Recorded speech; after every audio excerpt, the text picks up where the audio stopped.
அன்பார்ந்த பெரியவர்களே, தாய்மார்களே, நம்முடைய பாரத பிரதமர் ஐயா நரேந்திர மோடி அவர்கள் தனக்கு மிக பிடித்தமான இந்த மண்ணிற்கு வந்திருக்கின்றார். கன்னியாகுமரி மண்ணையும் நம்முடைய பாரத பிரதமர் நரேந்திர மோடி அவர்களையும் யாராலும் பிரித்து பார்க்க முடியாது. இங்கிருந்து 3 கிலோமீட்டர் தூரத்தில் 1991 டிசம்பர் 11ஆம் தேதி இதே நரேந்திர மோடி இங்கிருந்து 3 கிலோமீட்டர் தூரத்தில் ஐயா டாக்டர் முரளி மனோகர் ஜோஷி அவர்களோடு இணைந்து இந்தியாவுடைய ஒற்றுமைக்காக ஏக்தா யாத்திரை, ஒற்றுமை யாத்திரை இங்கிருந்து ஆரம்பித்தார். அப்ப உங்களுக்கு தெரியும் இந்தியாவுடைய நிலைமை எப்படி. வாக்கு வங்கி அரசியலுக்காக நடத்தி கொண்டிருக்கக்கூடிய காங்கிரஸ் ஆட்சியில வேறு வேறு கட்சிகள் இந்திய அரசியல் இருந்த பொழுது இந்தியாவை துண்டாடி கொண்டிருந்தார். காஷ்மீராக இருக்கட்டும், பஞ்சாபாக இருக்கட்டும், இந்தியாவுடைய எந்த மாநிலமாக இருக்கட்டும், பிரிந்து கிடந்தார். மக்களுக்குள்ளே வேற்றுமை உணர்வு. இது இங்கிருந்து 3 கிலோமீட்டர். டிசம்பர் 11ஆம் தேதி 1995 45 நாட்கள் இந்த மண்ணில் இருந்து ஆரம்பிக்கப்பட்ட ஒற்றுமை யாத்திரை, ஏக்தா யாத்திரை ஜனவரி 26ஆம் தேதி 1992 காஷ்மீரினுடைய லால் சவுக்கில் நம்முடைய மூவர்ண கொடியை ஏற்றி வைத்து நம்முடைய பாரத பிரதமர் நரேந்திர மோடி அவர்கள் சொன்னார், என்னுடைய தாயினுடைய பாலை குடித்து வளர்ந்த இந்த மனிதன் யாருக்கும் பயப்பட மாட்டான் என்று லால் சவுக்கிலே நம்முடைய மூவர்ண கொடியை ஏற்றி காண்பித்தார். அங்கிருந்த தீவிரவாதிகள் மிகப்பெரிய சொந்தம். கன்னியாகுமரியினுடைய மக்கள் உங்களுடைய மண்ணின் மைந்தனாக பாரத பிரதமர் நரேந்திர மோடி அவர்களை கொண்டாடி கொண்டிருக்கின்றனர். அதே மண்ணிற்கு இன்னைக்கு பிரதமர் அவர்கள் மிகப்பெரிய உறுதிமொழியோடு வந்திருக்கின்றார். இன்னைக்கு அவர்கள் சொல்வது விக்சித் சங்கல்ப் யாத்ரா என்று சொல்லுகின்றார். அன்னைக்கு ஏக்தா யாத்திரை இங்கிருந்து ஆரம்பித்தாங்க. இத்தனை ஆண்டுகள் கழித்து இந்தியாவுடைய பிரதமராக நம்முடைய நாட்டை வல்லரசு நாடாக மாற்றுவதற்கு 2047 முடியும் பொழுது இது ஒரு மிகப்பெரிய வல்லரசு நாடாக மாற வேண்டும். அதற்காக 3வது முறை மறுபடியும் நாம் வாய்ப்பளிக்க, நீங்கள் வாய்ப்பளிக்க தயாராக வந்திருக்கின்றீர்கள்.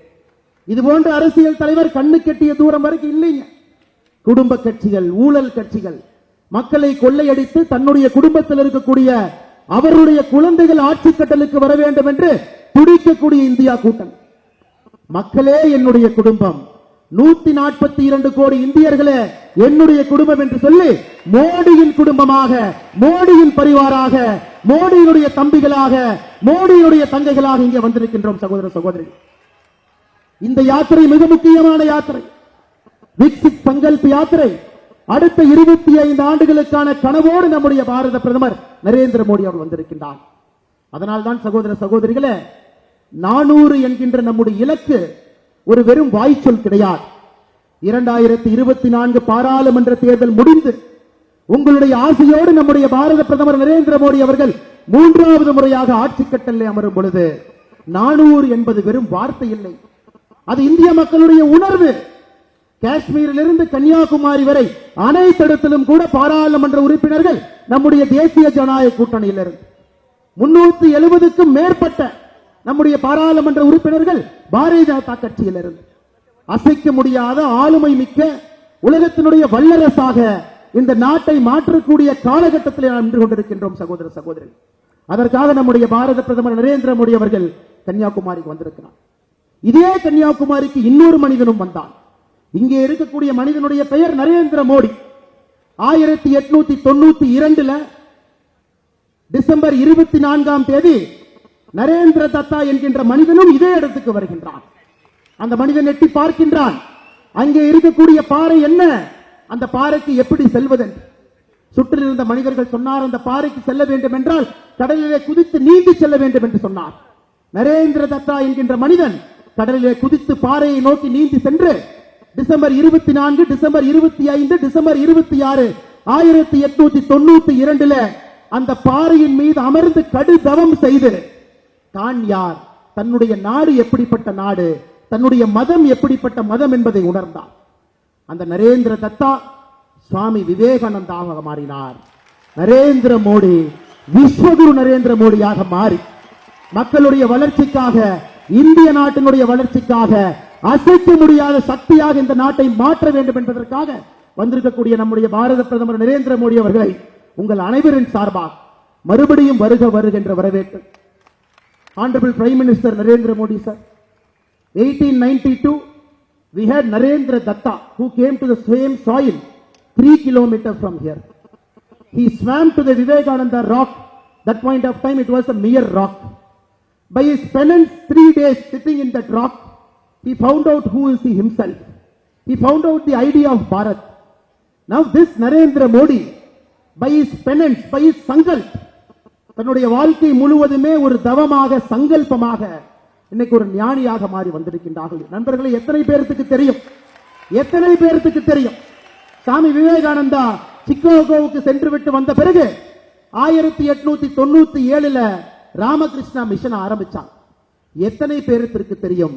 இங்கே அமர்ந்திருக்கக்கூடிய ஒரு ஏழை தாயினுடைய மகன் குஜராத்தில் 1950 ஒரு டீ விற்கக்கூடிய ஒரு சாதாரண குடும்பத்தில் மகனாக பிறந்து 5 வீட்டில பாத்திரம் கழுவி தன்னுடைய குழந்தைகள் நன்றாக இருக்க வேண்டும் என்பதற்காக தன்னை வருத்திக் கொண்டு வாழ்ந்த தாயினுடைய புதல்வனாக இருந்த இந்த மனிதன் ஒரு சங்கல்பவாதியாக மாறி இந்த மனிதனும் அதே முடிவை எடுத்தார்.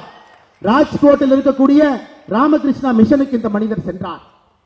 நான் ஞானியாக மாறிவிடுகின்றேன், நான் ஒரு ஞானியாக மாறிவிடுகின்றேன் என்று ராஜ்கோட்டுக்கு இந்த மனிதர் சென்றார். அங்கே இருந்த சுவாமி அஸ்வஸ்தானந்தா சாமி சொன்னாரு நம்முடைய மோடி அவர்களை பார்த்து, நான் சொல்வது 50 ஆண்டுகளுக்கு முன்பு, மகனே, உன்னுடைய வாழ்க்கை என்பது இந்த நாட்டிற்காக நீ ஞானியாக மாறி தனிமைப்படுத்துவதற்காக நீ பிறக்கவில்லை, நாட்டிற்கு சேவை செய்வதற்காக பிறந்திருக்கின்றாய் என்று ராஜ்கோட் ராமகிருஷ்ணா மிஷனிலிருந்து திருப்பி அனுப்பப்பட்டார் அந்த நரேந்திர மோடி. 2வது முறையும் செல்லுகின்றார், மறுபடியும் ராமகிருஷ்ணா மிஷனுக்கு ஞானியாக வேண்டும் என்று 2வது முறையும் திரும்பி அனுப்பப்பட்டார்.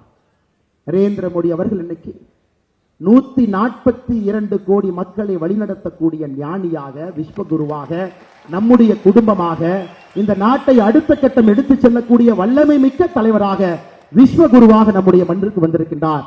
உங்கள் அனைவரின் சார்பாக நம்முடைய மோடி அவர்களை வருக வருகின்ற மற்றும் வரவேற்று மிகுந்த ஒரு பெரிய உற்சாகத்தோடு கைத்தட்டி ஆரவாரத்தோடு உங்களுடைய மண்ணினுடைய மைந்தனை ஏக்தா யாத்திரை எடுத்தவரை இப்பொழுது விக்சித் பாரத் சங்கல்ப யாத்திரை எடுத்திருக்கக்கூடிய நரேந்திர மோடி அவர்களை உற்சாகத்தோடு நீங்கள் வரவேற்க வேண்டும் என்று அன்போடு கேட்டுக்கொள்கின்றேன்.